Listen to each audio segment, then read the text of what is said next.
Bonjour, j'ai décidé de faire cette vidéo pour vous remercier.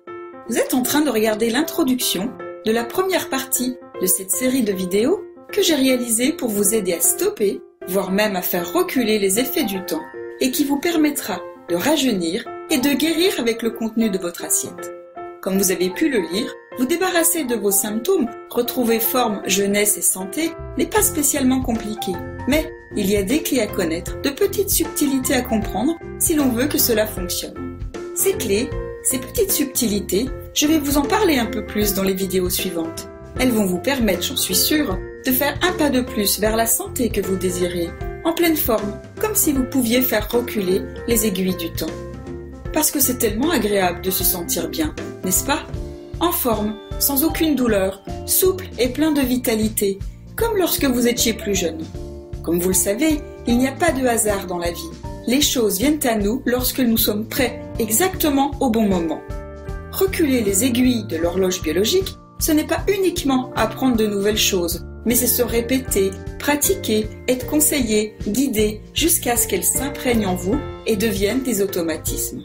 Maintenant, je voudrais vous parler d'une clé importante. Il s'agit de la différence entre tomber malade et devenir malade. J'aimerais que vous compreniez que ce sont deux choses totalement différentes.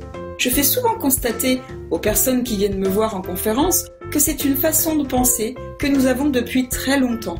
Aussi, il est difficile de la remettre en question. Pourtant, c'est une réalité et c'est logique quand on y pense. Vous le verrez dans les prochaines vidéos. L'erreur la plus courante, c'est de prendre un médicament chimique ou naturel pour venir agir sur un symptôme. Si vous avez mal quelque part, c'est que quelque chose dans votre corps ne va pas bien. C'est un signal d'alarme. Bien sûr, si vous venez de vous tordre la cheville, la réponse est évidente. Mais là, je parle d'une douleur qui apparaît sans aucun coup ou choc, comme un mal de ventre, de tête, de dos, d'articulation, de rhumatisme ou d'arthrose. Ce n'est pas en prenant des antidouleurs, qu'ils soient chimiques ou naturels, que vous allez, comme par magie, résoudre le problème sous-jacent. C'est la même chose avec le cholestérol. Ce n'est pas parce que vous allez prendre un comprimé contre le cholestérol que, comme par magie, il va prendre le cholestérol dans ses petits bras et le faire sortir de votre corps. Non, non, non. Vous devez déjà comprendre pourquoi vous avez mal, pourquoi vous avez du cholestérol, pourquoi votre corps est obligé de vous envoyer un signal d'alarme. Et pour cela, il faut que vous ayez saisi la différence entre tomber malade et devenir malade. Quand vous pensez que l'on tombe malade, vous allez chercher à chaque fois à mettre la faute sur quelque chose d'extérieur. Un microbe, l'hérédité.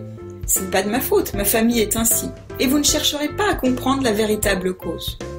Quand vous savez que vous devenez malade, vous allez chercher pourquoi votre corps vous envoie ce signal d'alarme qu'est le symptôme et comment il a pu apparaître.